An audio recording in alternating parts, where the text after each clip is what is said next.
Many Constant Worlds is a meta-disjointed journey through the Dark Tower series by Stephen King. I am Kat, she, her, and I am a little high off of writing, so, yeah. I'm Johnny, he, they, and, I'm high on life right now. That's gotta be a nice change. What? Oh, no, I'm waiting till we're done recording to be high on cannabis. I'm more mean to be able to be high on life. Oh yeah, no, good point. We are recording this on the worst of the freedom days. Yeah, that's why I'm, I intend to take a good, a solid dose of, I intend to take some gummies and lay there and try not to think about, everything. Yeah, because we're recording this on the worst of freedom days. It's mostly, the bill that just got signed, which I don't know that much about, but everybody is terrified about. And it sounds pretty bad. I rely on a lot of... Yeah. As a disabled person, and, I think you're just being really selfish, not letting the rich motherfuckers in charge get richer. Well, and obviously I am just a nearly 40-year-old living in my mom's basement that doesn't want to work. I'll just have to get a job, I guess. I know. How fucking lazy are you? I love the just unison sigh. Anywho, so let's move on. Number one, apologies for no episode a couple weeks ago. Had some life stuff happen. Normally I try to make a little audio clip of, hey, we're gonna be dark. I was not able to even do that much, but obviously we're back, and I hope you're here with us. If you're not here, you don't even know I said any of this, so good for you. But yeah, so we're back now. Yay. Yeah, and if you left and came back, thanks for coming back. Yeah, we appreciate you. Yeah. And hey, I did manage to post on Blue Sky, so if you follow us over there, you were not entirely blindsided. But yeah, anywho, so we fully support content warnings and taking care of your own mental health. So here are the content warnings for this book and thus this episode. Bullying, blood, child abuse, sexual content, racial slurs, body shaming, miscarriage, rape, racism, mental illness, fat phobia, confinement, animal death, child death, domestic abuse, religious bigotry, emotional abuse, death, murder, violent, fire, gore, death of a parent, injury detail, toxic relationship, car accident, body horror, self-harm, schizophrenia, psychosis, gaslighting, pregnancy, genocide, and torture. 34. I'm pretty sure that was 34 trigger warnings. So we're reading Carrie. We read Carrie for this episode. All of Carrie. Yeah, just all of Carrie. It wasn't super long. It wasn't. It was such a nice, read, honestly, because it was so easy to read. I'm just I could sit down and I could just jam through this book.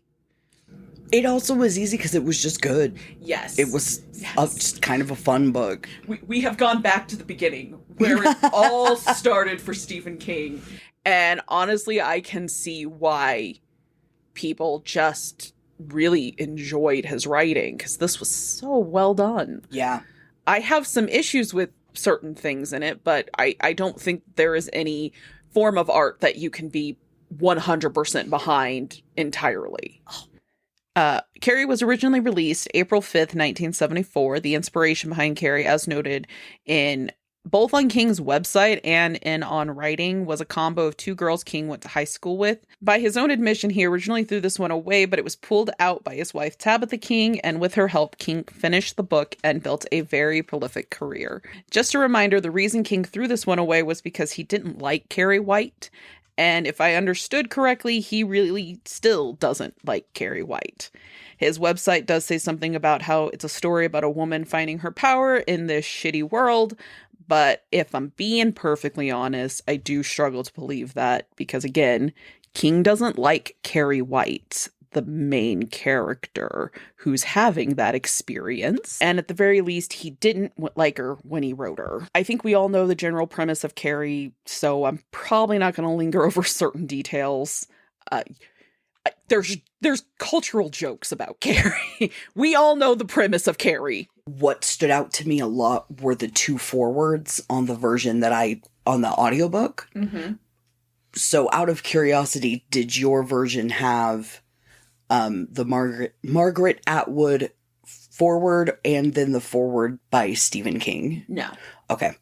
Then when we get past your summation of Carrie, I didn't want to stomp on anything that you had to say. No, actually, if you want to tell me what those forewords said, we can actually start there. They are forewords. So. Well, a lot of the notes that I made as far as what Margaret Atwood had to say will make more sense once we talk. Okay.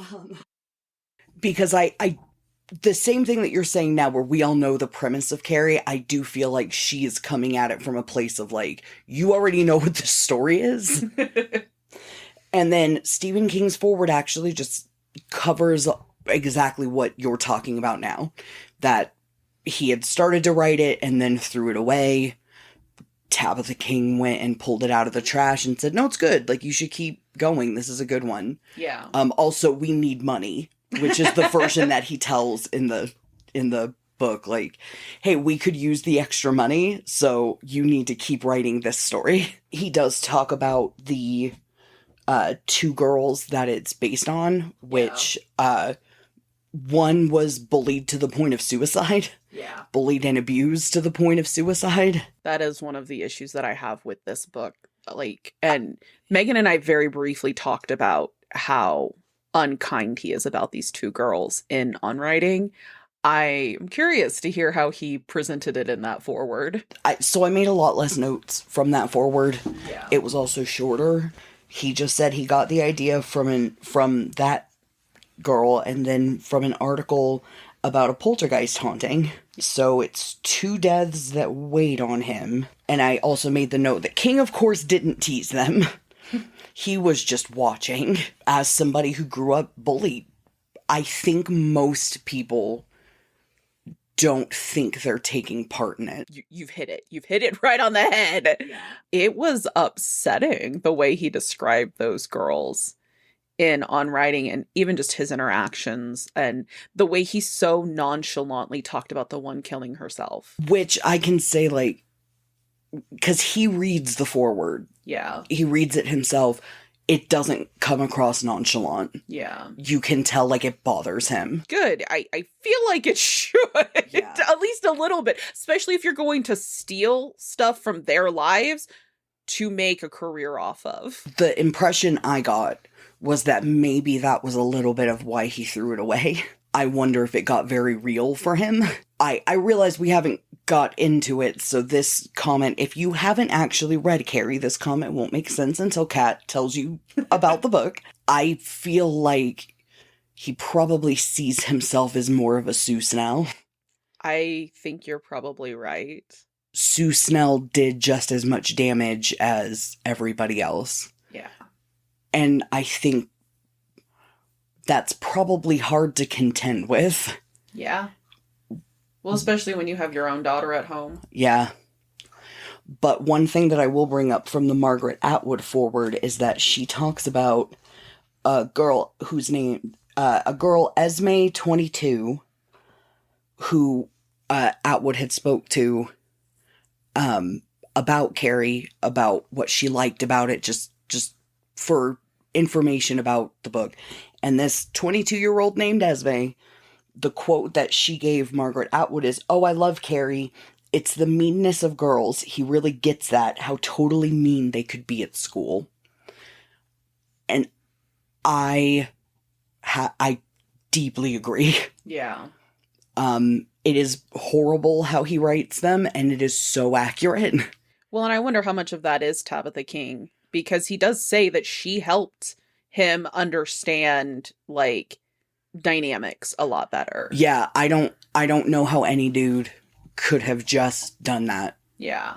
It is an aspect of girlhood. Yeah, of growing up. It's just very specific. It's an aspect of growing up socialized female that, like, you can't understand unless you grew up that way and went to school that way and were in women's locker rooms and were at all othered.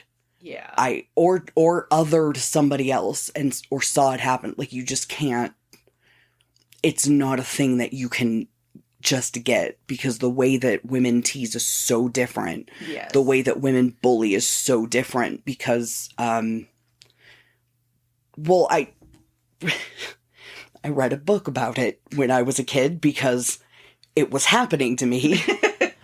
Maybe you should have read Carrie. Oh, God. I know, then maybe I could have been telekinetic. But at least the book that I read, which I don't remember the name of the book, I don't remember the author, I wish that I did because I feel bad just throwing stuff out, but what I got from it as a kid is that because people, like, assigned female at birth, like, they're so encouraged to not behave violently or to be polite and nice. Like, if you have a problem with somebody, you can't just get in a fight with them. You can't just, like, punch them, which actually comes up in the book when Sue is talking to her boyfriend, and he talks about, like, something that he's done where he feels guilty. And the difference in the scenario is so wide, and it's because they can't just be like, oh, you are somebody that I don't like, so I'm going to physically bully you. It's not the same, so it becomes like these weird psychological, like, tortures. Which is so funny because, like, women who do become physically violent very much get labeled as, like, psychos, but men don't get that label when they're violent with each other. Yeah. When they get violent with people of the opposite gender, it tends to get weirder, and they start getting those labels finally attached to them. But the result is when you make women not able to have physical, like, outbursts, they do become psychos, and they destroy you mentally. Because it really should be like, nobody should be having physical outbursts. Yeah. People should just be taught how to deal with their emotions. Yeah. Emotional, like, maturity is really important, and taking care of your feelings is your responsibility. But kids are also kids. Yeah. And because we expect, like, AFAB people to be good, quote unquote, and quiet and polite and happy all the time, and more mature than the boys. Yeah. Immediately, like, it just is different. So, but one of the things that impressed me the most with this book is just how, like, we've talked a lot about Stephen King struggling to write women. Yeah. And I actually did make a note that, like, right away at the beginning, I felt like he was not writing women super well. Yeah.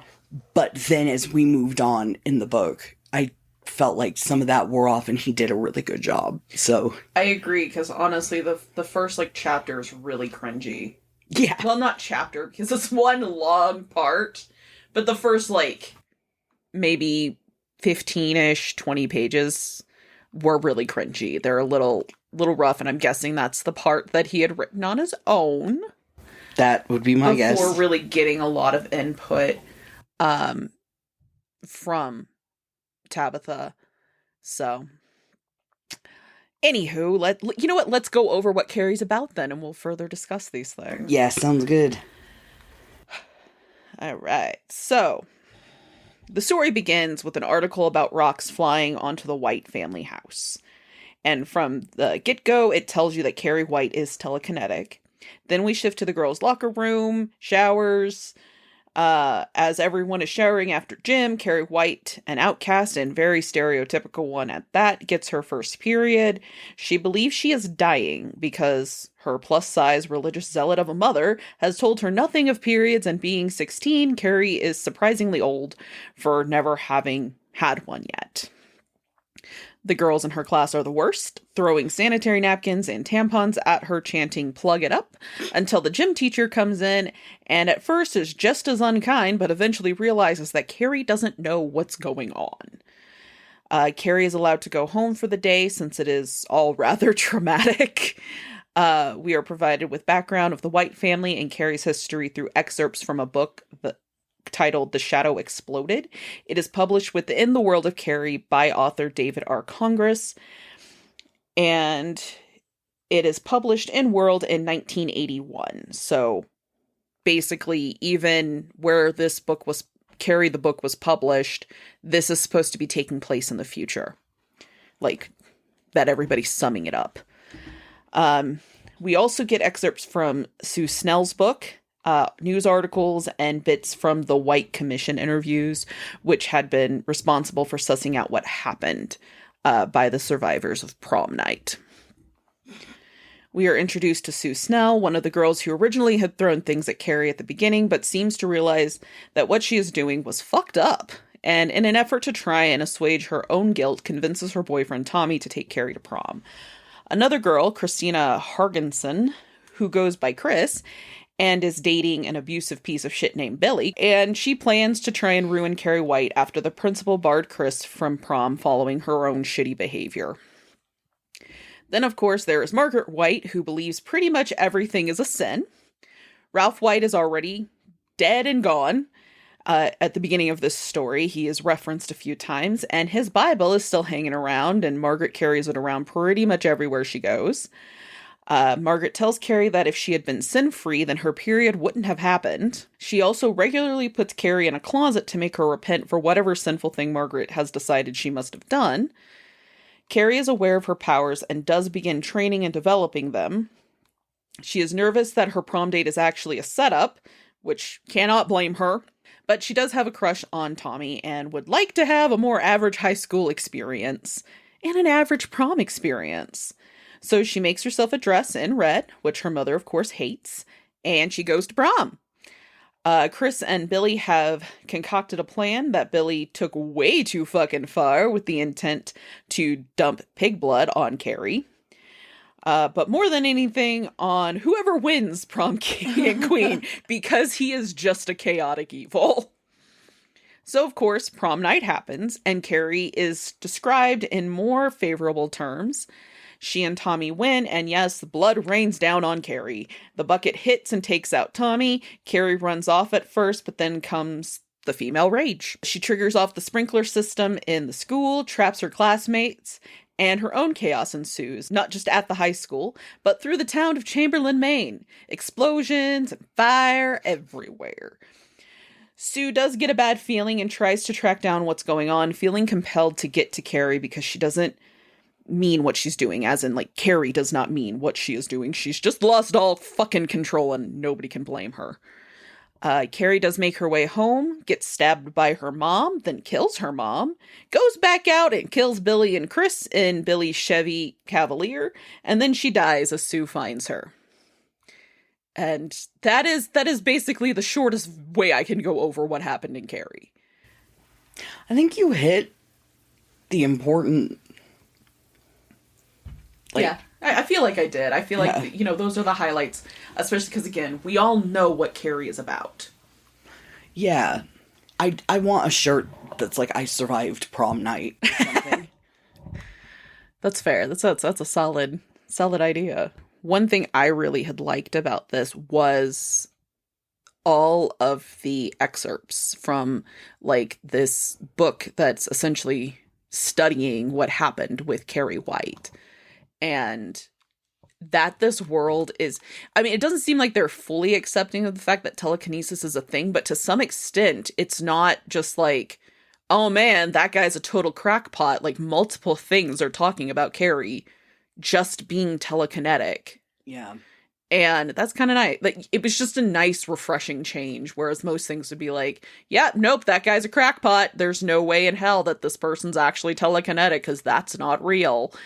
I don't care if it's real. I agree with you. I really do I feel like in some ways this is how it would actually go. Yeah. Because it would be such a big thing that happened, you can't avoid people wanting answers. Yeah. At the same time, I feel like it would be, even if it was this one girl with telekinesis, I don't know that the government would tell us. I don't know that they would either. But if they did, this is what that would look like. I mean, maybe if they wanted to distract us, they keep trying to tell us, oh yeah, aliens exist, and it's like, we're way more concerned about the shit you're doing. I don't care about the aliens. Yeah. Fucking give me healthcare. Yeah. Oh my god. I'm so worried, dude. That's fair. I can't. I feel it too, man. It's okay. It's okay. It's okay. We're gonna be okay. Are we? You know, at the rate that healthcare CEOs keep finding themselves dead, maybe. I think it's Iowa just voted to remove all protections for transgender people. I think and you're right. You can't, like, your birth certificate and driver's license have to have your assigned gender at birth on them, and, like, you just can't, like, there is no transgender anymore. You know, if anybody really wants to track our descent into madness, you just listen to this podcast and how much we are struggling to handle what our shitty ass country is doing to us. Yeah. Yeah. Yeah. But okay. I wish I had telekinesis. What's more interesting coming out of that are the seeds of what it shows for the rest of King's writing. Yeah. Because Carrie is found after her birth with placenta still on her, like the caul that Abra has. And didn't Danny have it too? I don't remember. I think that was something that, like, Wendy mentions. Okay. If I'm not mistaken, I think Wendy mentions that he was also born with one. Okay. And then they go to great lengths to explain how the genetics work for females, where it skips a generation. Yes. Just like Abra and her grandma. Yes. Where it skips her mom, but her grandma kind of has it. Or her grandma definitely has it. Yeah. So he's kept those rules all very consistent since the 70s. I feel like that's not easy to do. No, I agree. Like, so when I read through the books, one of the annotation, like, colors that I have is Kingisms. And it's just shit that, like, Stephen King does. And they're very Stephen King in his universes. And yeah, he's very consistent about certain things. And that is one of them. And it's I can see why, he's built a universe. He's not just writing these one-off things, because he does take his shit and he applies it elsewhere. Yeah. And I think it makes me want to look at Abra again. Yeah. Because she not only has the genetic aspect then from her grandma's side, I would assume, she also has, like, the Torrance shit getting passed down to her. Yeah. Which is that shine is a whole different thing because it doesn't skip a generation. So now she's got, like, 2 legacies mixing into her. And she was so powerful. And I imagine that's why. You know, there was a reason that Rose the Hat was willing to basically throw down everything to get her. Yeah. Which is impressive. Yeah, so I wonder if... I mean, I feel like if she was gonna come back, she'd have come back by now, but I don't know that that's necessarily true because the sequel to The Shining was like 40 years later, so... Yeah. Well, and Stephen King really has shifted to just writing like Holly Glypney books. I think that's the last name of the character. That's like all he writes at this point. He just had a short story collection released. I think it's called Never Flinch. And my guess is some of those short stories are not, at least, or no, Never Flinch is the new Holly book. Last year he had like a short story collection, like Something Darker, whatever. And I'm of the impression a lot of those short stories are just things he's written throughout the years. It's not exactly new shit. Yeah. His new shit is largely Holly stories. So I don't know that Abra's coming back, but he does also keep teasing Midworld on social media. Yeah. And nobody's entirely sure what he means by it. And I know that I heard he was going to go ahead and do the third Talisman book. Oh, shit. So he does have other, like, irons in the fire. Yeah. And obviously, with publishing time, more than likely, these Holly books were actually written, 3 to 5 years before. We're just now getting them. Which means that if he is working on some sort of Dark Tower thing or the Talisman, he's probably actively working on those things now, which is why he keeps fucking teasing them. Yeah. But who knows? If he is doing another Midworld, I could see somebody like Abra probably popping up in something like that. It seems like a good character for it. It really does. So. And then another thing that I liked from a real world perspective was how he wrote Carrie's kind of like quote unquote late menarche. Henry Zabrowski proud. Well, they've ruined it for me. I can never remember how it's actually pronounced now.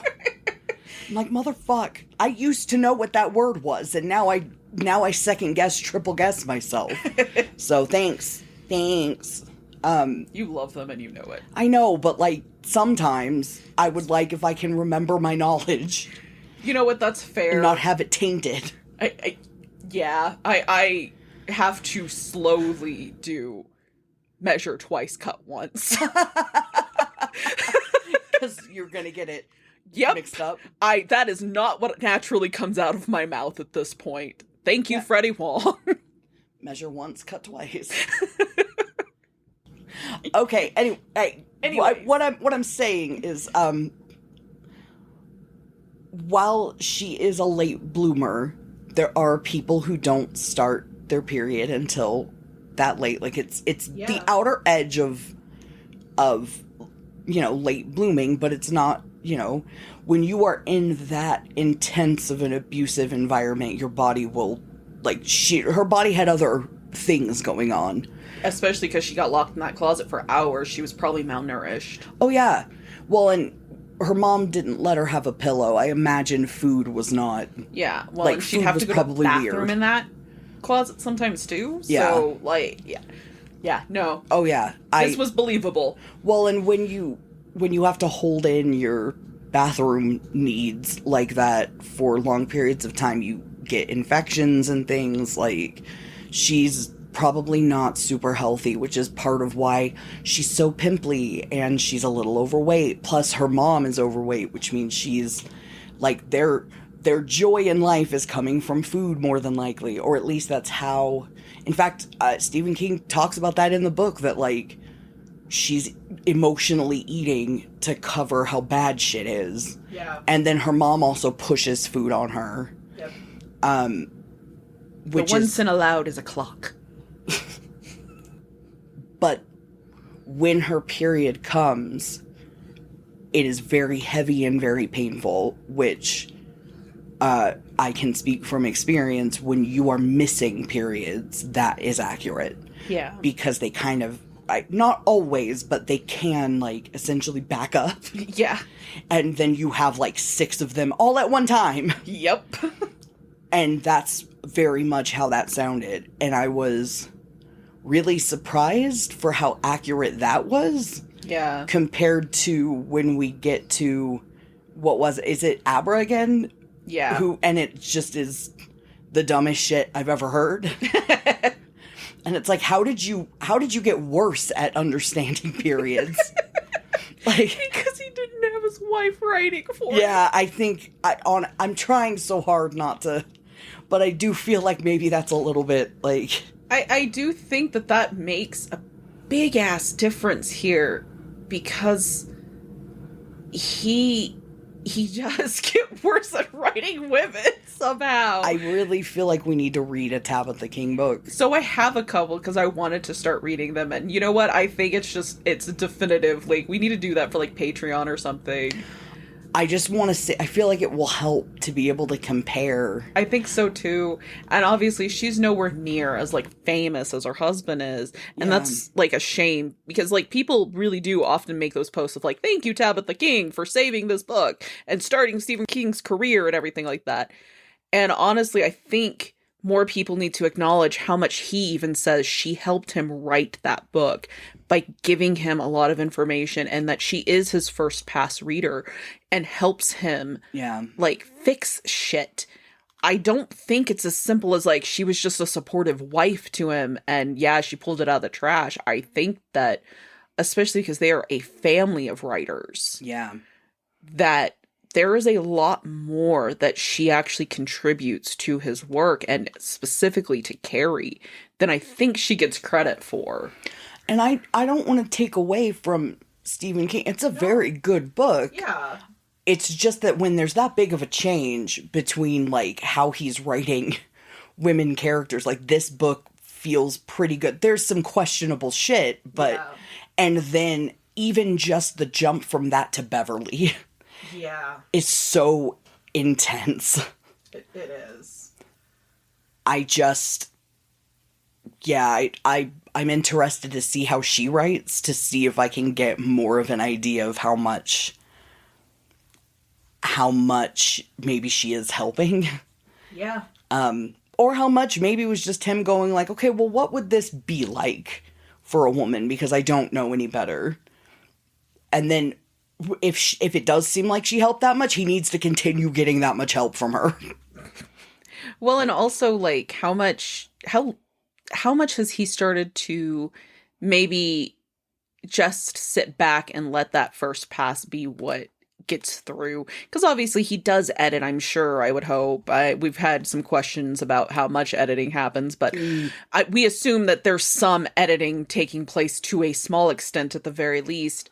This was his first book. The first thing that he really got out there. I know he had short stories published in various magazines, but this skyrocketed his career to the point that, yeah, when we get to 1985 and it coming out, he was such a big name that how much did people say, hey, you can't write this. You need to fix this. Yeah. You need to clean this up. This is just sloppy.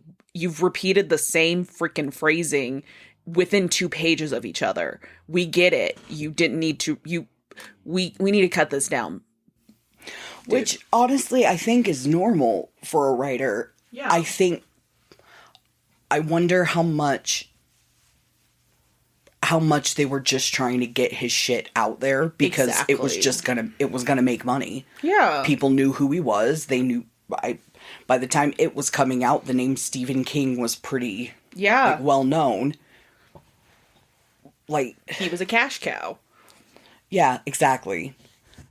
And so you just let whatever goes through, whereas this was a lot cleaner in a lot of ways. Yeah. I didn't feel like we kept getting beat over the head with the exact same information. Yes. It was a lot more concise and to the point. Even his descriptions were less like... They didn't go on for 3 fucking pages. Yeah.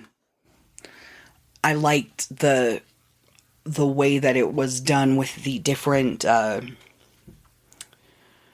like the shadow exploded passages, and you know, I am Sue Snell, or my name is Sue Snell, or that one, and the White Commission, and being able to kind of bounce between those and making it sound like a researched like nonfiction book. I feel like that was an interesting way to keep it moving and to make it because it was such a short read, but that made it even snappier and even quicker and very easy to digest. Yes, I absolutely loved the approach to that. That style choice. Loved it. Loved every fucking thing about it, because you know what it is that it basically told you what you were about to read in terms of like the real world going on, right? So you'd read the section from The Shadow Exploded or The White Commission or whatever the fuck, and then you'd actually read like the story showing you that part. Yeah, and then honestly, you could compare the two. Yes. How's it being talked about here? How did the two like line up? Yeah.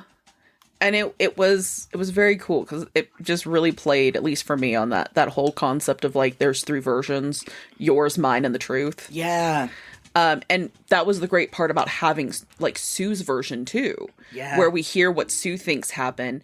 We hear what this guy who's completely unconnected thinks happened. We also hear what the prom goers who survived think happened. And then we actually see the story as it is told.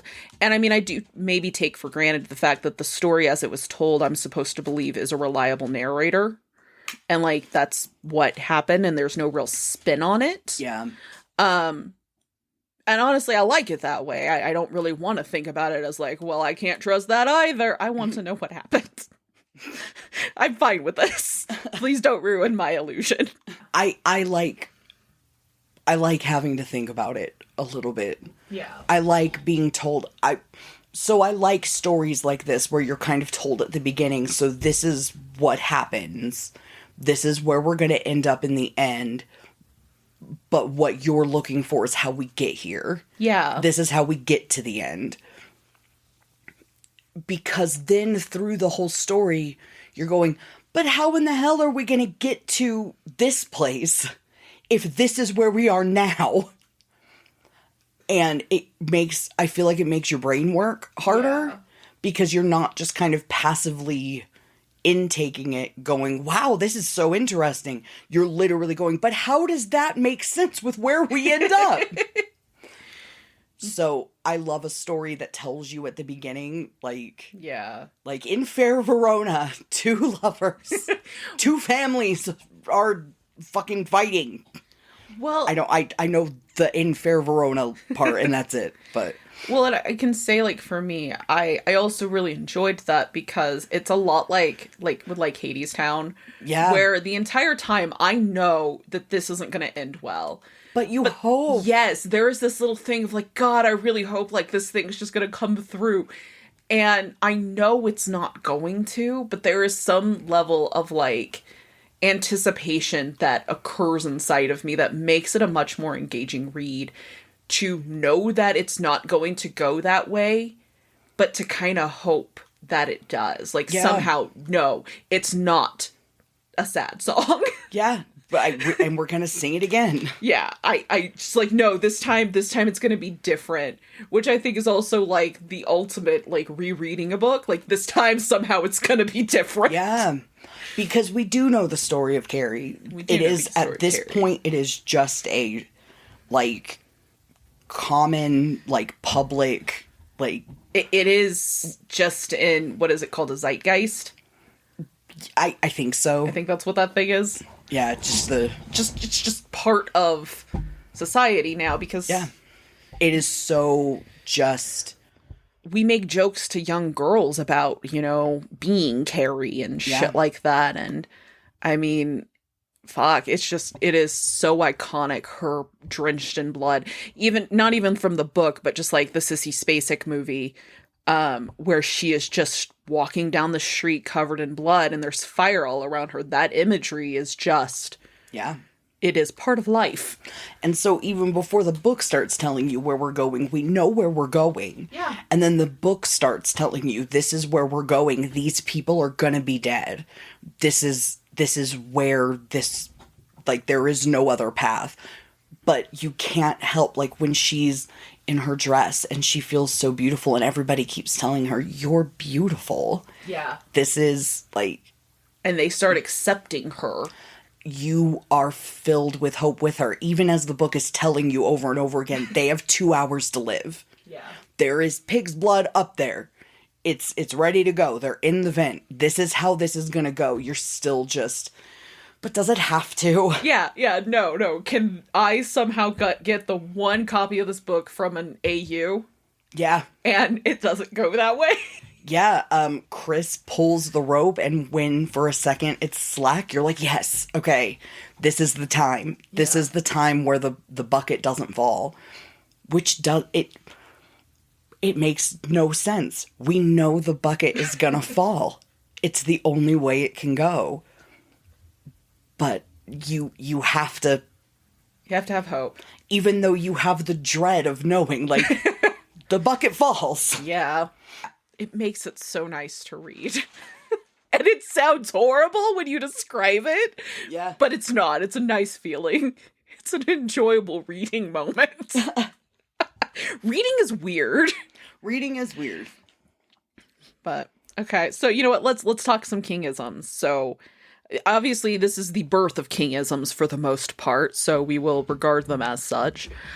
Carrie mentions that she saw Margaret battle the black man. Obviously, we end up with the man in black. And when Carrie is describing it, it is very much described as a devil, because I think she mentions, like, his hooves.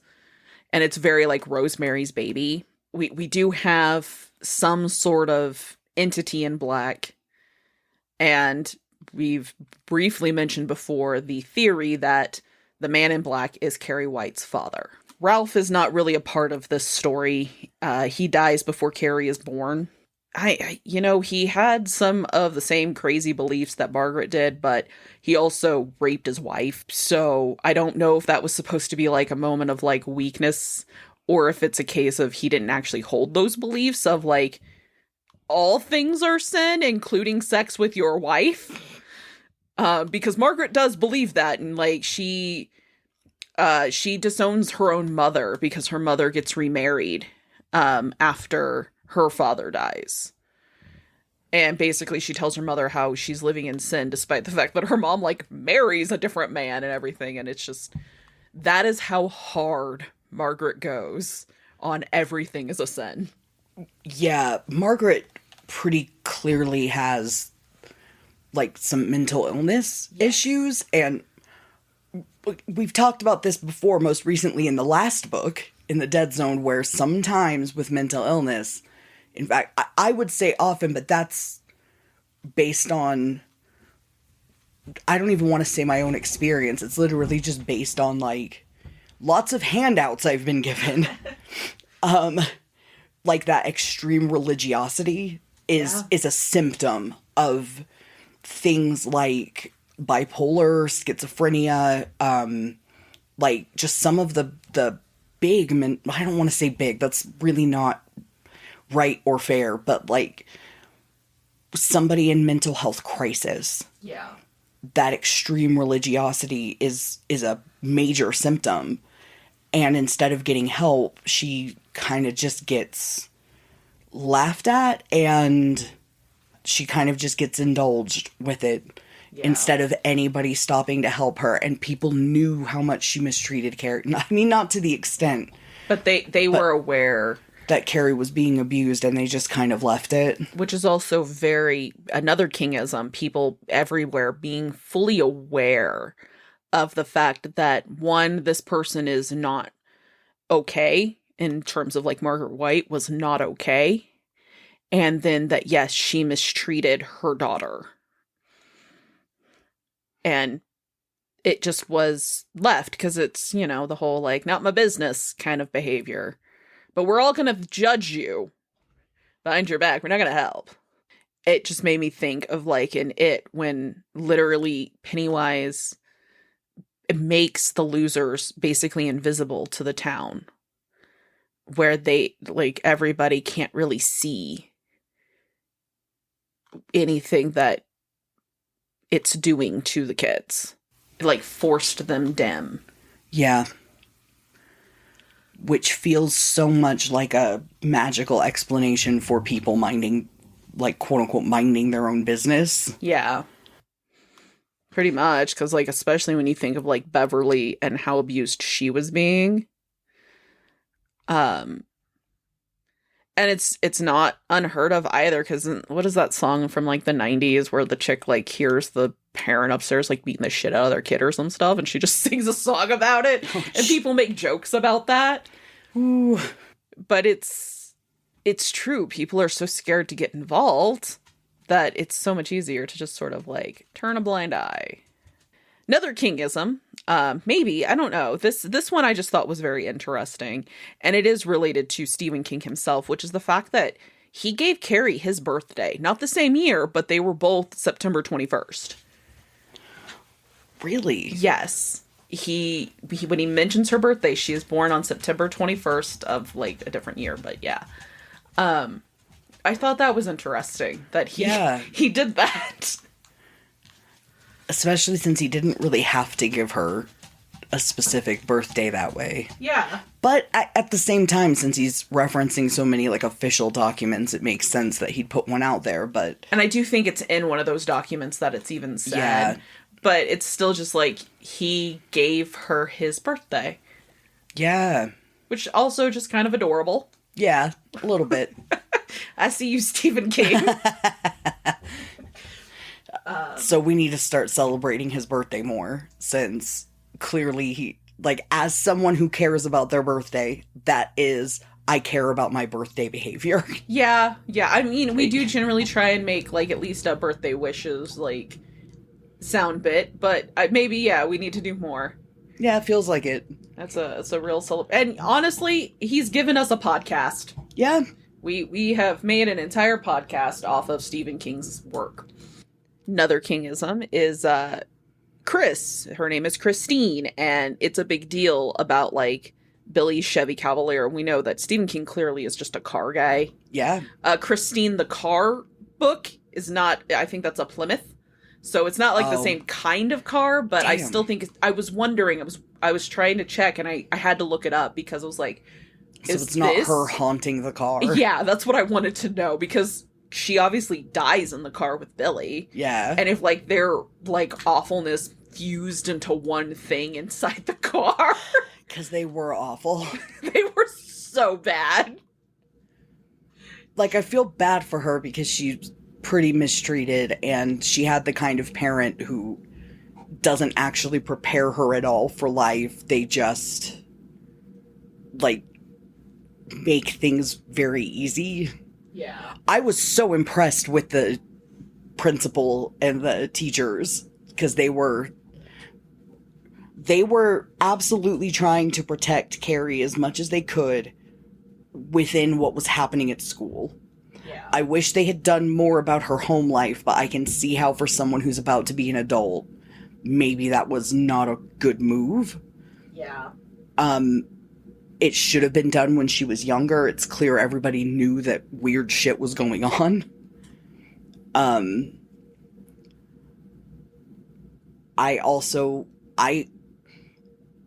think it's interesting that King is honest about not liking Carrie White. Yeah. I liked that the gym teacher also, like, maybe wasn't in touch with the fact that she had feelings about Carrie. But that is honest. Yeah, I liked how the gym teacher was handled. Often, like, they also are trying to bully, because it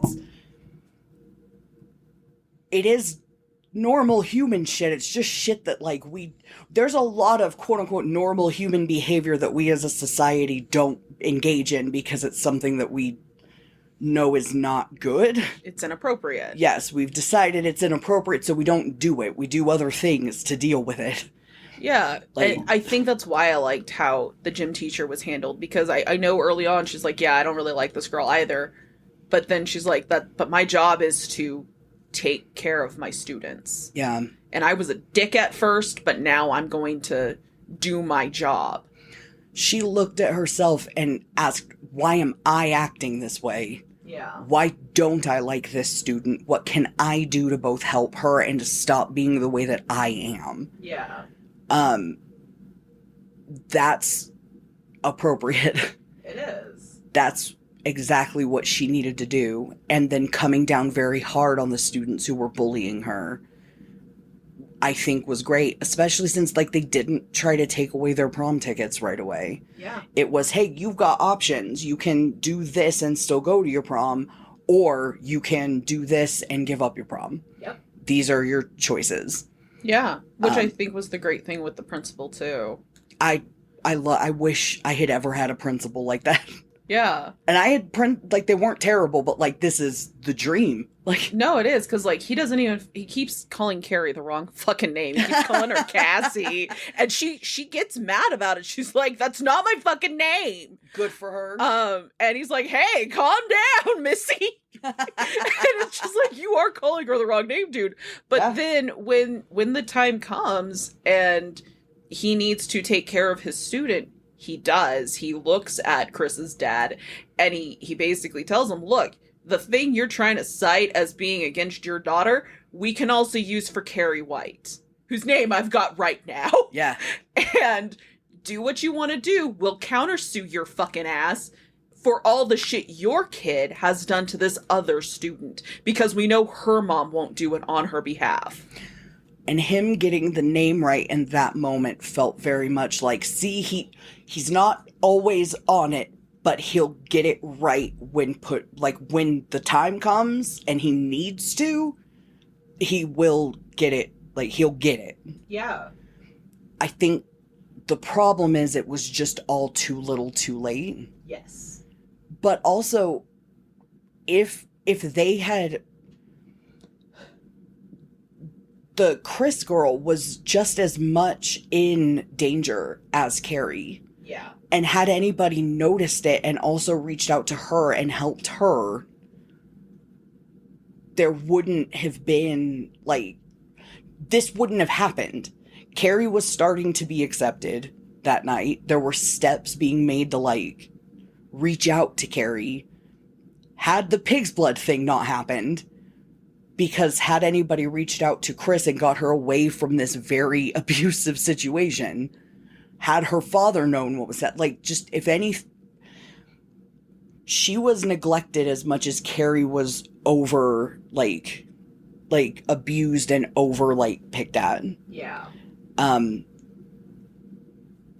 that more than, like, the other kids were ready to accept Carrie, because as long as Carrie was being quote unquote normal, but that's how teenagers are. Yeah. No, it's true. Chris slipped through the cracks. She did. Especially because she starts having second thoughts, and she's like, oh, I don't want to do this, but Billy's fucking psychotic. Yeah, and he literally is thinking about, like, killing her and killing people. Yeah. And he's taking such joy even in the idea of having spilled the blood on Chris. And because she doesn't really have a safe... Like, she has just... I would argue she also has just as few safe places to turn as Carrie does. Yeah. There is just nobody feeling a great deal of guilt over it because Chris is already quote-unquote normal. Yeah. And it's really a shame for them both. It is.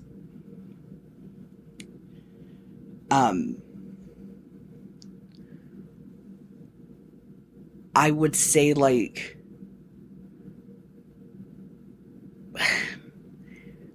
I mean, everybody in it was just kind of,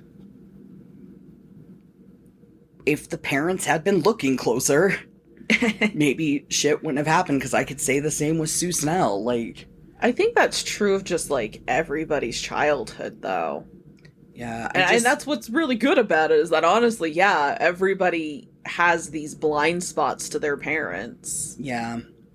And some are worse than others. I don't want to be like, oh, yeah, everybody's in Carrie's situation or Chris's situation. But the reality is that there's just these areas that adults don't permeate into their kids' lives the way that they think they do. Yeah. And I think we mentioned that in It as well. Yeah. And in Oh gosh, not The Shining, the second one. Dr. Sleep. Thank you. Yes, and in Dr. Sleep. I have to say, I think that's a place that King is very good. Like, he grasps that about kids in a way that I think a lot of adult writers don't remember about being a kid. Yeah, and I know we try to limit our speculation on his personal life, but I do wonder if that does come from his own childhood, since, he had a single mom and, him and his brother, from his descriptions and on writing, obviously he and his brother got up to some shenanigans, and they were both way too smart for their own good. And I wonder if he felt a little bit of that. And I think all people do, of like, I kind of wish someone had noticed this thing that I was doing. Yeah. I mean, I would say that I imagine it does, in just that even without speculation, all of us have that to some degree with our childhoods. Yeah. There were parts of ourselves that our parents just had no idea. There were things we did. I think everybody has those stories where it's like, yeah, I can't believe I'm still alive. Yep. I can't believe I came out okay. Yeah. And I do think a lot of us as we get older kind of forget those stories, Yeah. or for some reason look at people 20 years younger than us, 30 years younger than us, and think, oh, but you're not doing that because you're a kid and I was not a kid. Yeah. I mean, I was a kid, but I was me, and we all had thoughts, and you have child thoughts, which I don't get, but I have to say, like, that is something that Stephen King really gets. That once your kid walks out the door, they can tell you what they're doing. Even if they have a cell phone that's got GPS, they might be in a place where they tell you they are. You have no fucking idea what they're doing. Yeah.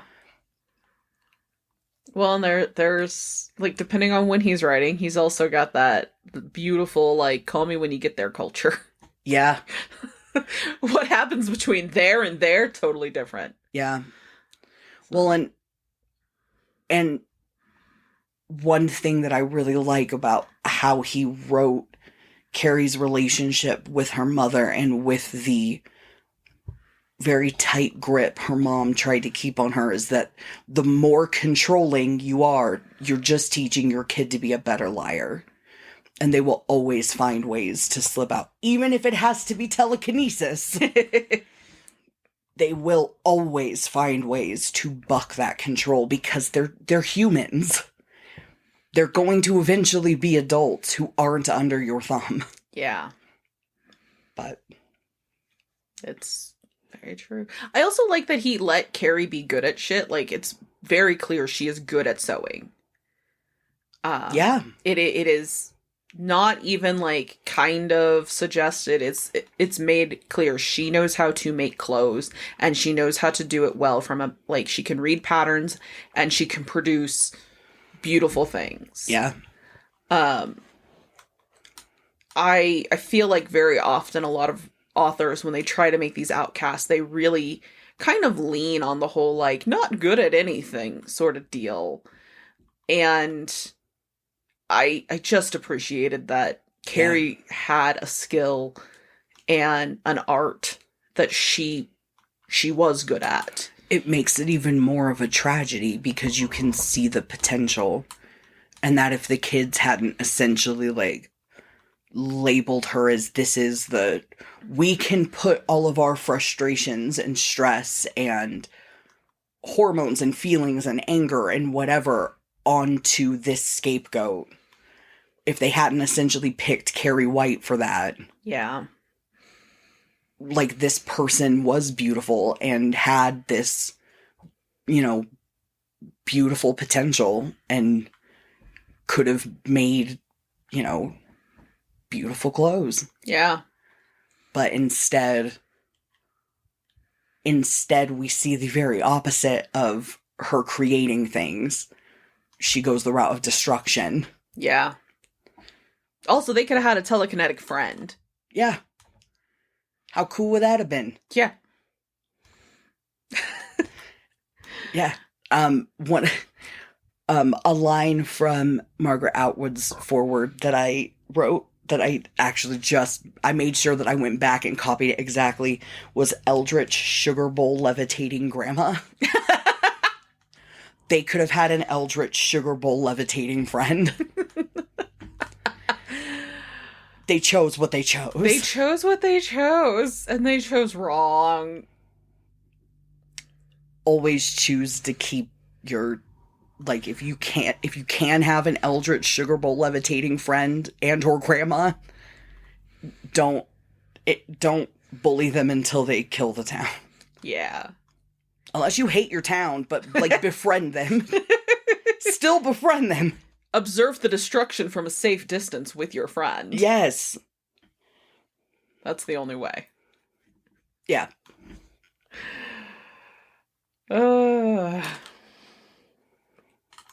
Well, some more things from that forward, then, just because that feels like a pretty good... Yeah. Hit me. So, one of the notes I made towards the beginning as it was playing is this forward says everything we could possibly want to say. Did we say it? No. Oh. But she said it smarter. Okay. She brought up Jungian psychology and shit. Okay. Which I actually thought you'd be very interested in because of your ideas about the ego and the other ones with King. So some of the notes I made, she mentioned that female figures with quasi-supernatural powers pop up whenever women's rights come to the forefront. That it becomes kind of a horror trope and a thing that really comes up in literature pretty often. Yeah. When we're seeing, like, a lot in, like, to bring up a term you used earlier, in the zeitgeist, when women's rights are a big deal. Yeah. Now we see Carrie White in literature. I can see that connection. I can too. Like, there's a book that I think came out sometime this year that I desperately want to read called Tradwife. Yeah. And I do believe it's like a female rage horror novel. I want to read that book so bad. I need to track that book down.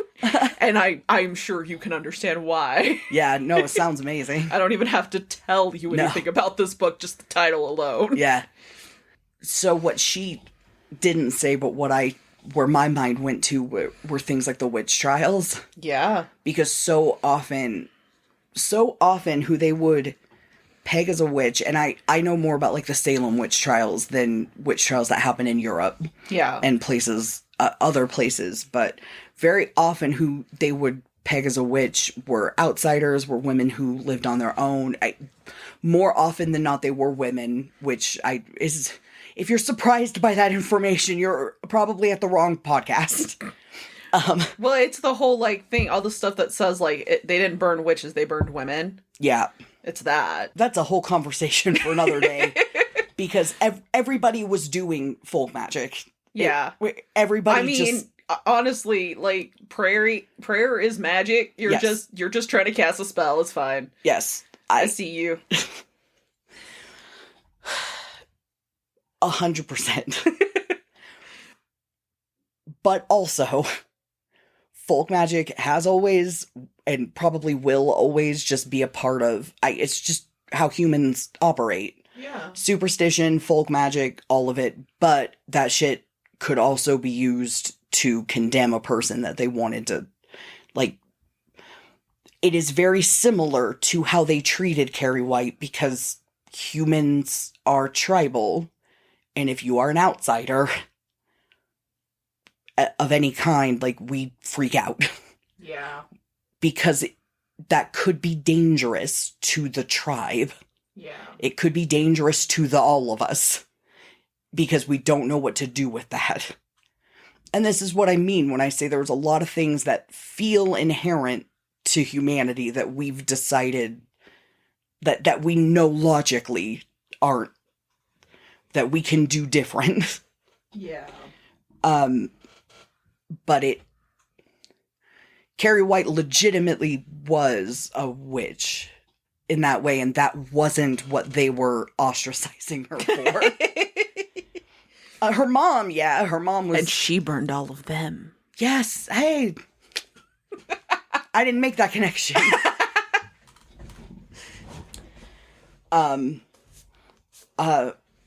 Atwood's forward also mentioned, like, she made some connections about, like, white trash, white lower class. I didn't catch any of that from the book. I do think there were a couple references, like the cuckoo clock bought with, like, green coupons or something. Yeah. You know what? We really need to just look into what those are, because he's mentioned them in a few things, and I don't really understand them, but I think it's just like because they're not around anymore. Yeah, maybe they're similar to, like, food stamps or something. Yeah. But, yeah, obviously they're something. So I and the fact that she makes her clothes and things, yeah, I do think that there are references from which we are to infer that she is poor. Which is so wild, because now, like, to have a sewing machine and make your own clothes, that's a fancy person thing. Yeah, my mom talks about that, like, it used to be, you would be ashamed to be seen in clothes that you made yourself. Yeah. But now it's so much more expensive to do that. Yeah. Fast fashion, man. Truth. But when she talked about the, like, Jungian psychology bits, she talked about the shadow, because obviously the shadow exploded is such a, like, it's the name of the book, that the pretend book and the book. Yeah. The fiction within the non-fiction within the fiction. But the shadow is a concept within Jungian psychology. I think I'm pronouncing that right. Jungian psychology. And it's also a radio show that she said King absolutely would have been aware of. Okay. So we're not making that jump to what King would or wouldn't have known. Margaret Atwood did. I have to imagine he had to proof her forward at least once. I'm guessing, yeah. I don't know that he got a say in it, but he at least knows she said this.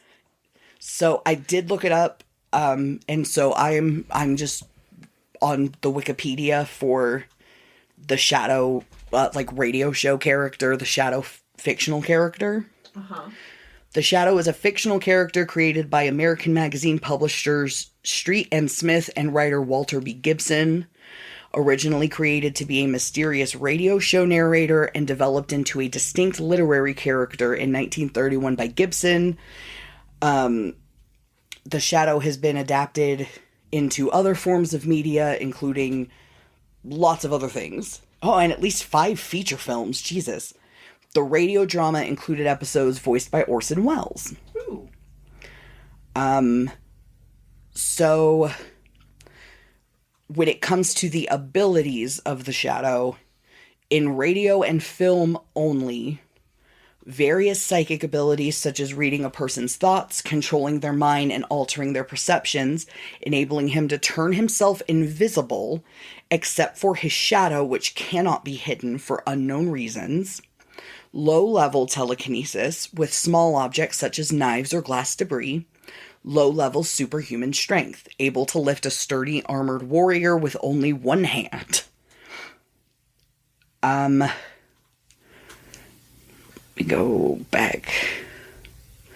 So, one of the things that I was more interested in is the introductory line from the radio adaptation of The Shadow, which Margaret Atwood also mentions in the foreword.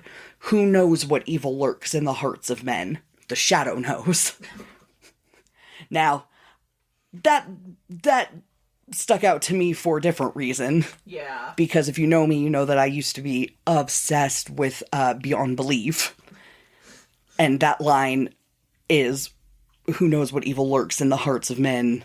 And then they would generally make a joke of it. So they were also doing a reference. Apparently. And I didn't know that.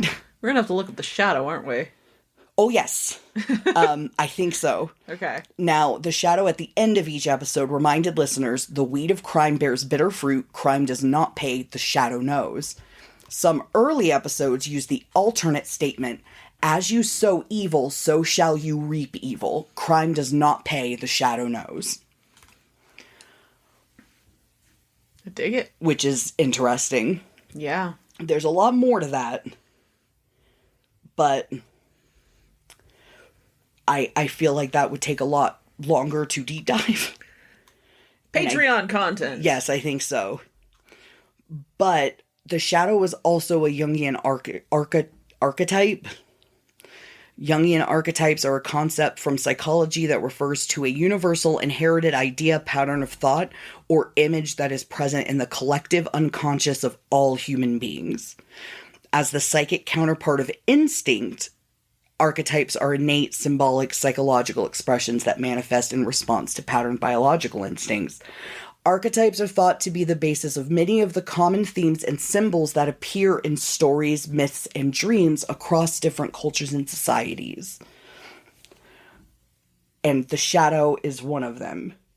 So, in analytical psychology, the shadow, also known as ego-dystonic complex, repressed id, shadow aspect, or shadow archetype, is an unconscious aspect of the personality that does not correspond with the ego ideal, leading the ego to resist and project the shadow, creating conflict with it.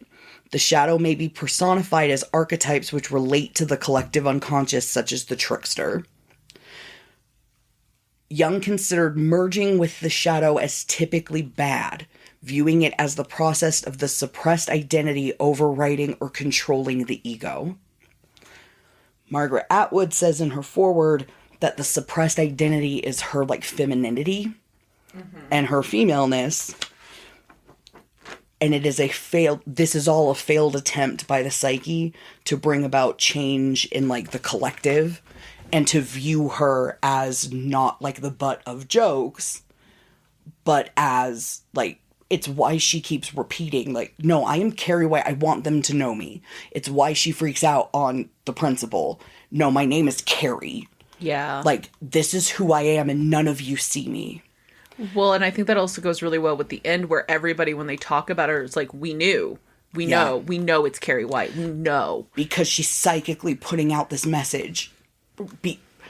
Everybody was saying, even Tommy is his brain kept going over and over again, Carrie White, Carrie White, Carrie White. Yeah. Because she's psychically putting out this, call of, this is who I am. Yeah. This is me. Don't fuck with Carrie White. And then she gets rejected again. She has shown them who she is apart from her mom, from her, obsessed, smothering religious mother. I actually don't think I got that quote perfect from how Atwood describes the mom, who is also an archetype. Yeah. And then the archetype for Carrie was introverted protagonist who possesses secret powers that the mother demonizes, rejects, and who wants to enter the world. And then she also noted absence of strong fathering principle that may counter the mother. Closest we get will be the friendly teacher. That's the opening constellation of characters. Yeah. And then the closing constellation is Devs and rejected feminine possibility sinking back to the unconscious. So the Carrie that we see at the prom sinks back and the shadow part of her literally explodes onto everybody. And that's the last of Carrie that we see, is her shadow, the shadow exploding, which is why that is called that. Love it. Yeah. I am into this. I'm very intrigued by the shadow now. She also mentions, would an anthropologist say the story is about fertility and rites of passage? Isn't the crisis at the beginning about menstruation? But she says no, because the mother rejects this, so there is no rite of passage to take Carrie forward, because she continually kind of gets rejected. I would argue with that. Now, to be clear, I am not an anthropologist. I just took a shit ton of anthropology classes. And I actually wrote down a note. I agree and disagree with this. Carrie's inability to take part in these rites of passage and the anger, frustration, confusion, and loneliness drives her abilities. And I wrote, the telekinesis is really a metaphor. Because it feels like it is. It's her... Which makes sense with this idea of the shadow exploding. She can't They will not let her move on. Yeah. They are trying to hold her down as this thing. Yeah. She doesn't know, like, I do think it's important with the menstruation at the beginning. That is a rite of passage. And her mom does say when she comes home, so you're a woman now. Yep. She doesn't reject the rite of passage. She just doesn't. She demonizes it. Yes. But she doesn't reject it. Carrie does go through it. And now she's going on a date with a boy. And now she's going to the prom. Well, it just sucks. In her dress, she, like, Margaret even acknowledges her breasts. Yeah. And Carrie tells her they're breasts, mama, because she tries to say they're dirty pillows. Like, I can see your dirty pillows. And Carrie's response is, they're breast. Yeah. Which even Margaret is acknowledging, nope, you are being a woman. Now, when the prom goes badly, when prom night happens, Carrie tries to go backwards. She starts calling them dirty pillows in her head. She tries to go home. She tries to go back to mama, but she can't go back. She has already taken the steps forward. She's already moved past. Yeah. She has already taken part in that rite of passage and moved forward where she's not a kid anymore. Now she is an adult. She has moved on, and her mother can't see her as anything else. Yeah. Thus, her mother one of the two has to die. There can only be one. So I see what Margaret Atwood is saying. I think both can be true. Yeah. I think that her shadow can explode, like the shadow exploded, but she does still take part in that rite of passage. They just don't, the people around her don't celebrate it. Yeah. She attempts to step out and become part of the world, and the world rejects her. Yeah. When she tries to go back, there is no going back. So there is no going back. That was how I felt about it anyways. No, I think that is really on point. I think that makes more sense, at least to me, but I don't know. I'm certainly not an anthropologist. Fair. There are no anthropologists on this podcast. I don't know. I qualify you pretty hard as an anthropologist. But I think even if I'd gotten... Thank you. That's very kind. I think even if I'd gotten the degree, though, you have to get, like, a master's and a doctorate. It's one of those things where, like, I know enough to know that I don't know nearly enough. Oh, I hate those things. Yeah. They're so frustrating. Mm-hmm. It's like, I have all this fucking knowledge. I don't want it. Yeah, like, what is the point? I don't have enough in my brain to do anything with it, so what was the point of getting it? Yeah. It just makes how terrible everything is even more terrible. But, yeah. Yeah. But I can't suggest enough, if you go to read Carrie, I don't know which versions have that forward. Get it. It's so good. If you can access Margaret Atwood's forward, I think it's super good. Yeah. Like, it's just that's like the dumbest way to put that. It's just super, it's better than anything that we have to say, I think, about Carrie. Yeah, that's fair. So I have one thing that I want to also mention. So we read Carrie because it was mentioned in the Dead Zone by name as a book. Yeah. The book, Carrie, exists within the world of the Dead Zone. In one of the excerpts from The Shadow Exploded, it is mentioned her teacher, Mr. Edwin King. Oh, shit. Yeah. And we know that I think Edwin it might be Edward, but I think it's Edwin is Stephen King's middle name. Yeah, I think so too. But in at least in Carrie, Mr. Edwin King is Carrie's 7th grade teacher for English, and he had like saved a piece of her work, and he's like, I don't even know why I did that. It was because she wrote a lot of poetry. He's like, I don't even know why I saved it, because I don't really remember her. It's not like she was not significant to him either. Can confirm his middle name is Edwin. Okay. I looked it up real quick. So, and I mean, obviously we're not getting like the Stephen part of that, but Stephen King's her teacher. And I just, I don't know. It feels like it's one of those moments where we have to go to the murder board. Yeah. And have our Charlie Day-like connections and try and figure out, like, what does that mean? Because I don't know, but it is interesting. Carrie gets his birthday and then he's her teacher. I think if we want to keep it entirely within the world of fiction, we could argue that maybe Carrie as a book is, like, unless they're calling it Carrie by Stephen King, which obviously I don't know, I did not read The Dead Zone. If they say, like, Carrie by Stephen King, that kind of ruins my... No, I think the girl just screams, it's just like in that book, Carrie. But since there's so many things written about Carrie in her own book, could it be that maybe, like, if we want to keep all of it fictional and all of it within a universe, could it be that, like, maybe the White Commission is considered Carrie, or The Shadow Exploded has, like, an alternate title and people just kind of colloquially call it Carrie?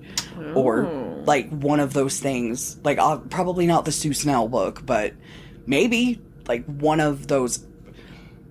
Because I started to think that a little bit when I realized that we have canonical, like, things within Carrie's book that are publications about this instance. I think that's a really interesting idea, and I do think it's an option for us. What is it that what's the line that the girl says? She says it's just like in that book, Carrie, and Carrie is all italicized, and it is like a normal book title. That is what she says. She doesn't mention an author or anything, and it is in response to basically the fire breaking out at the place where everybody was going to go hang out after prom. Yeah. And clearly, you know, big fire happened on prom night. Like, prom night is a thing, and I imagine that's part of why this character has that association, when she is flipping out about the fact that, like, oh, I could have been there and I could have died. Yeah. I mean, yeah, I think our first thought is the more accurate thought, that this is supposed to be, like, meta verses. Yeah, I think makes the most sense, but I think if we want to try to keep it all contained within a universe, it would also make sense that it's either a name that people just call it, like the same way that people call the Lord of the Rings, but that's not really the name of the books. Yeah. Like, I don't think any of them are called that. It's the Lord of the Rings trilogy, but don't they all have their own names? They do all have their own names. But if you ask anybody what they're called, it's the Lord of the Rings. Yeah. And if you found two, like, kind of short guys and one of them's carrying a ring somewhere, what would somebody say? It's just like in that book, The Lord of the Rings. Yeah. So, but it's not, because which one? Fellowship? Like, no, I agree. Because I've always thought of it, like, I was thinking about it as, like, a nesting doll situation. Yeah. Like, Carrie is nested within the dead zone. And I know I am fully aware of the fact that when we get to the wastelands, there's supposed to be things like newspapers that exist in the other books. Yeah. Like, you can find them. I know that there's, like, a connection to the Stand in there and things like that. And I have a copy of it. The Choo Choo book is supposed to be referenced in The Wasteland, and Stephen King wrote that. And made it real. So I think that's why I thought of, like, nesting dolls. Yeah, no, I did too, but then we read Carrie. I think there's an argument to be made either way, and it could be either. I think it's something to, like, keep for later. Yeah. Oh, what was it? Because he also calls out a psychic girl named Annie right at the end of Carrie. So if we're nesting dolls, now we also have to nest misery into Carrie. You know, that was another thing. Margaret, when she first sees, well, not probably first, but when she does see Carrie in her red dress for prom, she's just like, come on, take it off. We can take it downstairs and we can burn it. Yeah. Which is exactly what Annie wanted to do with fast cars. So, yeah, I that also made me think of Misery, too. Yeah. I also thought, because they keep saying, like, if we don't fix this, this will happen again with another telekinetic girl, specifically. Yeah. And then when we read Misery, we already were comparing it to Carrie. Yes. And the fact that it is another little girl, her name is Annie. And Annie, her grandma, did the same shit. And we're seeing the same skipped generation. I'm just... Well, and Annie also marries a Ralph who disappears before the beginning of the book. Yeah. I think her husband was not dead and it was a surprise. He just left her. And what was in Fast Cars that needed to be destroyed? Because I think also Paul Sheldon is a writer mentioned in Rose Madder, like as an author of Misery. Which also makes sense since Misery is a book within Misery. Yeah, so it is so fucking wild. Oh, the nesting dolls. Yeah. But yeah, no, I think you're right. I think we have to keep an eye on this and sort of see how it all coexists. Yeah. Especially when we get Stephen King as in the worlds.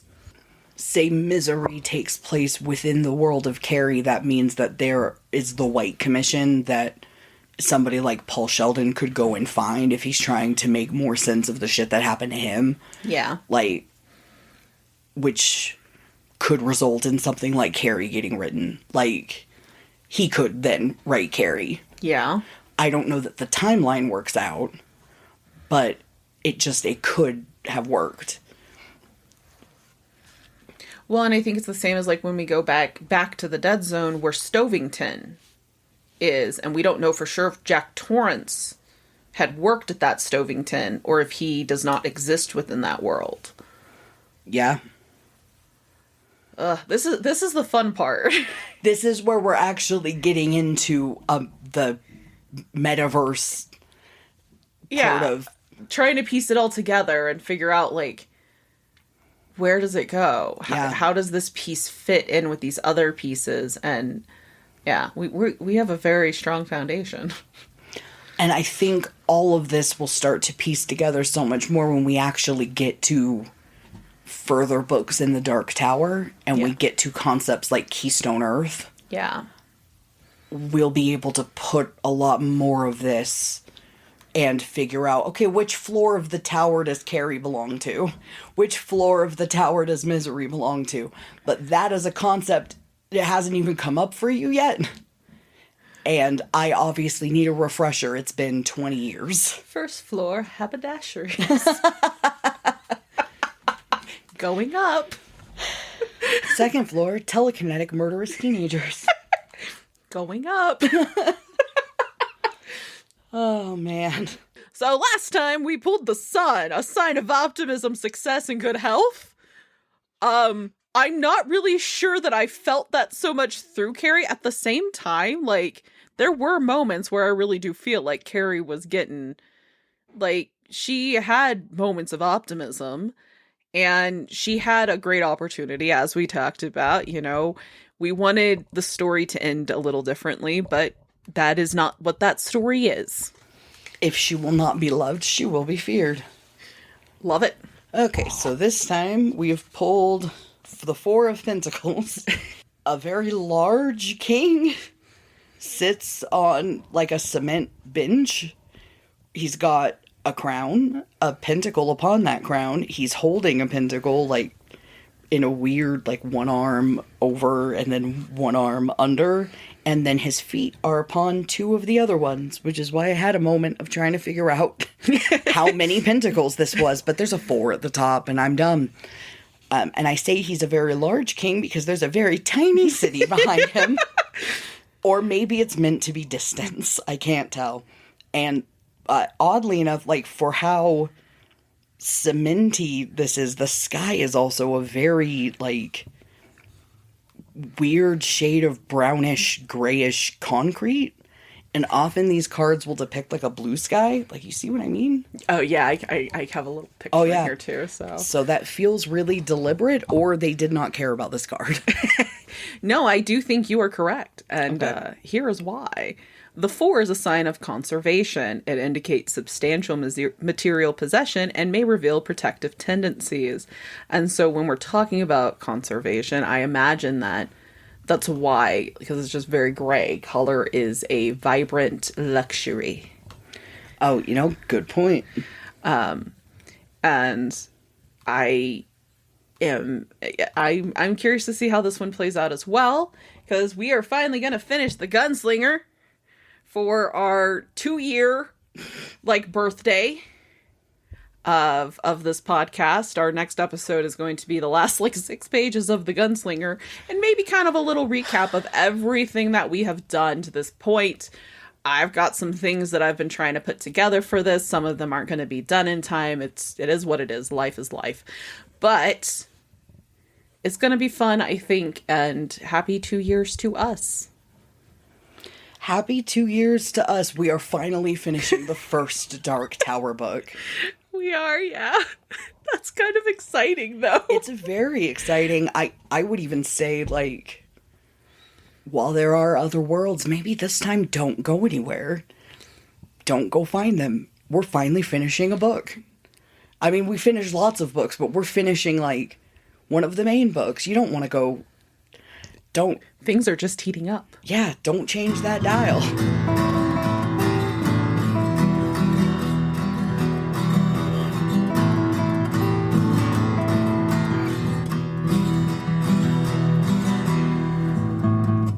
Hey lobsters, if you just can't get enough of us or want to see the shenanigans of Minnie and Connie the Mini Constant Lobsters, you can follow us on Blue Sky or check out our Patreon. On Patreon, you can follow us for free and get access to all of our movie watch-throughs, in case you really wanted to know what it was like to have us in the room with you, really wishing we'd be quiet so you could watch the damn movie. Okay, bye.